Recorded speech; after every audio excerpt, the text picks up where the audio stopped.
Welcome, ladies and gentlemen. I am your host, Ethan, and this is episode 29 of Roster United. Here today in Roster United, we're going to dip our toes in little by little throughout these next couple of weeks.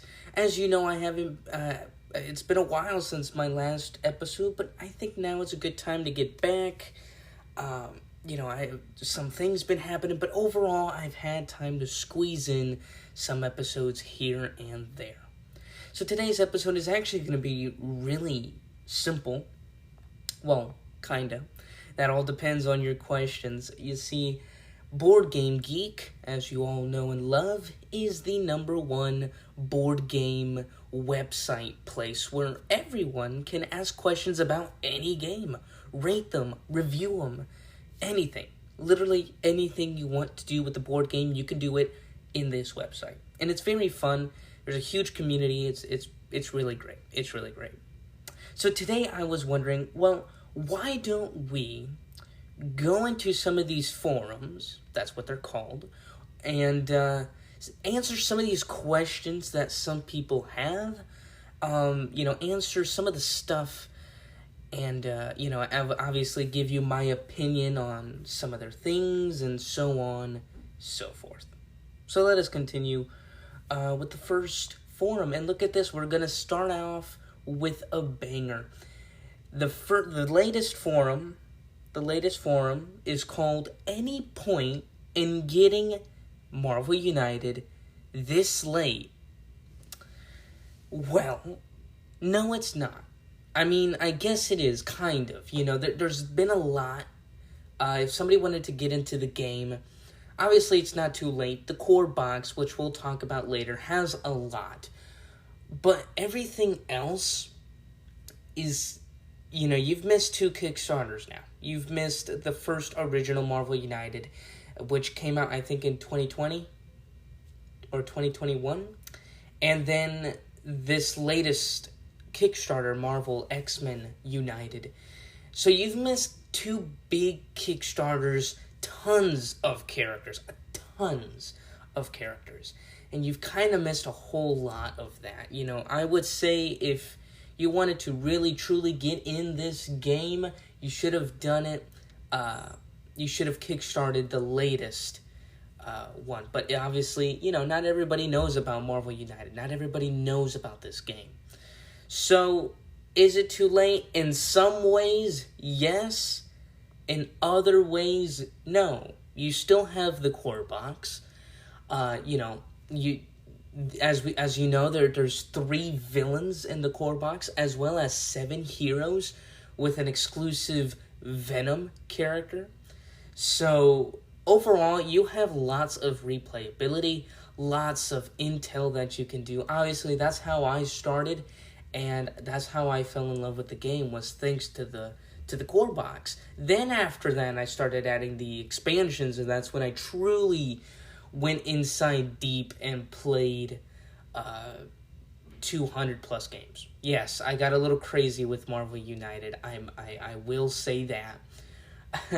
But it was all thanks to the core box. Truly, thanks to them, thanks to Ultron, Red Skull, and Taskmaster, the first 3 villains of the game. One of the most replayed villains I've ever played, or played against. It's just wonderful. It's just wonderful. And so if you want to get inside this game, go ahead and do it. I don't know much about retail. The designers and publishers of the game hasn't really communicated a whole lot with any of the Marvel United fans. They haven't really communicated with us telling, hey, is there going to be any cool expansions coming to retail so people can buy and start liking in the game? I personally think this is a great idea business-wise. You're getting your money by selling more copies, and you're getting more people interested in the game. But that just all depends on if you want to do it. So, I don't know much about retail. Hopefully, sooner rather than later, you can have the chance to buy all of the expansions. Imagine that. Imagine how fun that would be. So, overall, is it too late to get in? No. Did you miss some things? Yes, but you still have a whole week or 2 or 3 worth of replayability and finding out those combos. It's really, really fun. Alright, our next forum that we're going to look at here is this one. Just bought a promos box from Game Nerds. Good deal. Interesting. As you know, the promo box, I assume this is the first Marvel United promo box.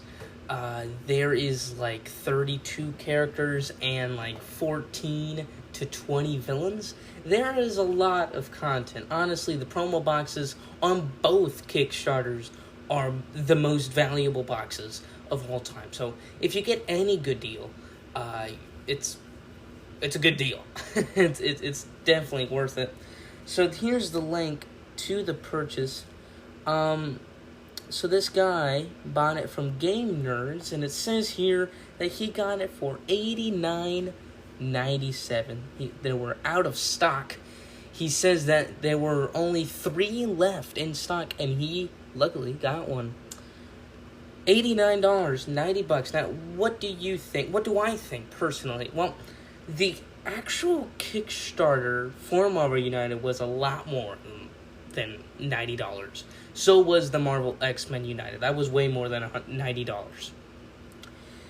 Way more. And, personally, if you're going to get into the game, because this guy right here says that he already has the retail base box, which includes Venom instead of Ant-Man, which, thank goodness, that is like the best thing ever, that you got rid of Ant-Man. I don't care about him. If you know me, I don't really care much about Ant-Man. Venom is a lot better than Ant-Man. A lot better, okay? Anyway, he has the retail base box, and he also has the Spider-Verse box. I assume he probably bought the Spider-Verse box through Game Nerds, or through eBay, or Amazon, or whatever. So he has one of the expansions. If he really enjoys the game, and he wants to continue playing, and he truly loves it, if you get it for $90, that is a steal. Yes, I know what you're thinking. $90 is a steal? Yes. Yes, it is. The reason for this is because the promos box and the whole campaign Kickstarter is going to get you, it's probably like $150 if you got it at the Kickstarter thing. So you're saving yourself some money, especially this late. I mean, remember, the game's already come out like 2 years ago. Almost 3 now. And, it's, wow, So if you can get it for $90, you're saving yourself a lot of coin, and you're also getting a whole lot of content to play. With the promos box, I don't know if you all know this, but if you scroll through our list, Roster United, we've made 51 episodes, including this one. I think it's 52 now, I believe. And about, maybe a good 10, 15, 20 episodes, we're talking about the promos box. So, there's a whole lot of content, and as you know, when I talk about characters, I talk about a good 2-3 of them every single episode. At least I try, or more. And we still have 10, 15 episodes full of the promo box, the big box, and all of its villains. So all that content, not just to talk, but to play, is so much, I've played Marvel United tons of times. I assume I've probably played half of my games with some of the promos cards, or promo heroes, as well with the promo villains. So if you can get it for that cheap, it's a good deal. It's definitely a steal in my book. So, good deal? Yes, sir. It is approved. Our next forum is Missing Figure. Where can I get missing figures? The CMON site doesn't list any info about this. The CMON website doesn't list anything of Marvel United except for its home page. do not look at that. If you have any missing figures, what you can do is go to Amazon, and there's a guy that bought so many copies of the same expansion, and he is selling individually a minifigure and the 12 cards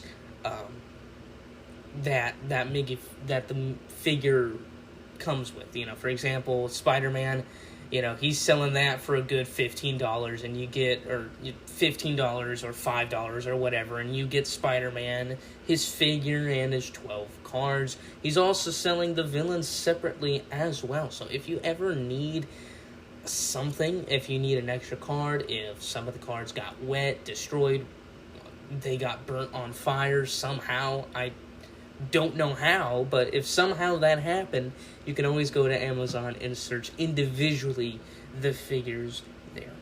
CMON doesn't really do such a good job of their website. It's not really that well.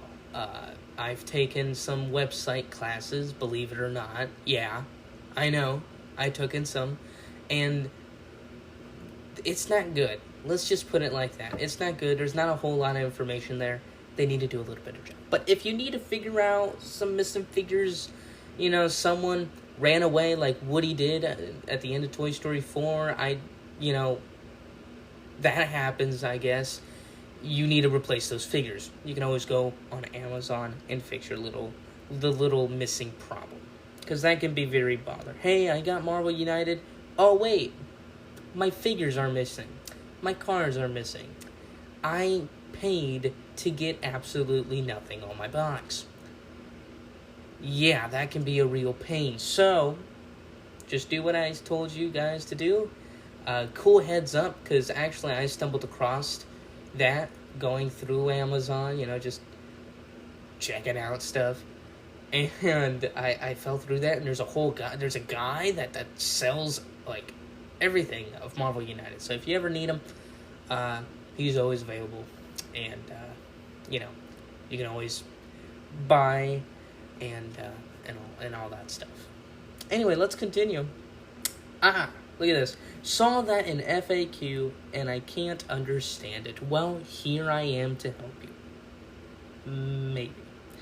Alright, question. Stark Laboratories, does this allow me to swap a card that's face down in the storyline? Answer, no. You may only manipulate cards that are face up. The true question for this is, this is what the guy's saying. He says, I don't see anything in the rules that cards in the storyline are placed face down. Note that I haven't played all the characters yet, nor any expansions, so maybe that's what I am missing. Yes, you are. If you are missing some of the expansions, especially the promos box, there's a lot of cool characters. There's MODOK. There's MODOK. There's Doctor Doom. There's a whole lot of characters and villains that tell you to play cards face down. Maybe some of the rules don't say it as specifically, but yes. If you play a card face down, that is okay. You are not breaking any rule. You are actually following the rules that the card says, or that the villain says as well. And also, Stark Laboratories, if you can swap a card face down in the storyline, no, you can't. Once it's face down, it's almost like putting cement and sticking the card there, and you can't move it. So yeah. You can only manipulate cards that are face up. So yeah, but I know that some of the rules in the game can be a little bit confusing, like this one, for example. But yeah, no. If the villain says to place a card face down, you are doing great, especially if you faced down that card. So if you're following the rules, I'm happy for you. You're not breaking anything. You are doing actually quite well. Alright, let's go to the next one. This is a few weeks old, but it's still a cool question that we need to consider. Questions about being KO'd. Alright, here's what he says. He or she says, wasn't sure how to rule this. I looked through the forums but found no clarity. 4-player against Loki on heroic mode. Oh, good times. Anyway, at this point in the game, Loki was under pressure. He played a BAM card, and one of our players was KO'd. 2 heroes then played, which was me, and I moved into the space and the KO'd player. On Loki's turn, the Master Plan card noted that any player alone would suffer damage. The question is, would my character, who is in the same location as the KO'd character, be considered alone or not? As a result, if I'm considered alone, I take a damage and will continue play, and will continue play. Loki can play another Master Plan card, which there were none, and we lose. Yes. Okay. Yeah. Sorry. Just a lot of flashbacks going because I played with lots of family members. And particularly, there was one family member of mine, and he told this exact same question, and I told him the answer.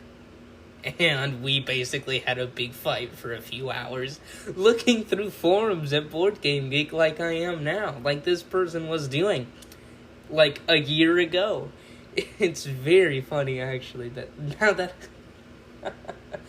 I think about it. Oh my god, that's hilarious. No, so this question is a really good question because there's been a lot of oh my gosh, what do I do? Nothing says in the rules. I'm stuck. No, you're not. Actually, if you are KO'd and a Master Plan card ability says if you are alone, take damage, but you're in the same location as a KO'd character, well, the KO'd character is considered nothing. He's not considered a figure at all. He's not considered alive. He's just pretend he's not even there, basically. He doesn't count as a piece at all. So in this case, it's terrible because they would lose. But if you want to follow the game and lose fairly or win fairly, you must lose the game. You must let Loki draw another card, which he can't. Yeah, KO'd characters are nothing. They are not in the game. They are. I don't have the rules set with me, but there's something specifically that says about KO'd. It's like it doesn't even count as a piece. So if a character is KO'd, it's KO'd. Nothing happens. If you're in the same location, you are alone because that player is basically unavailable. Very good question, I must say. But sadly, they had to lose the game, and I'm very sad for you.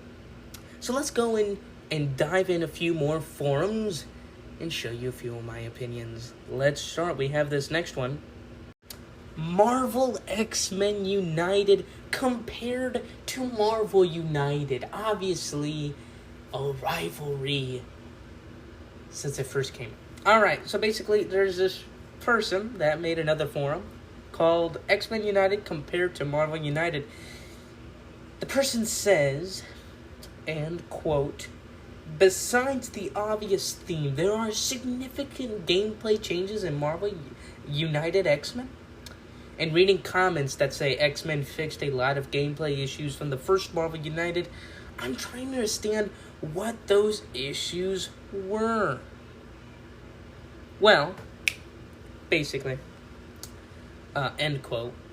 Well, basically, there's been a few differences, nothing too crazy.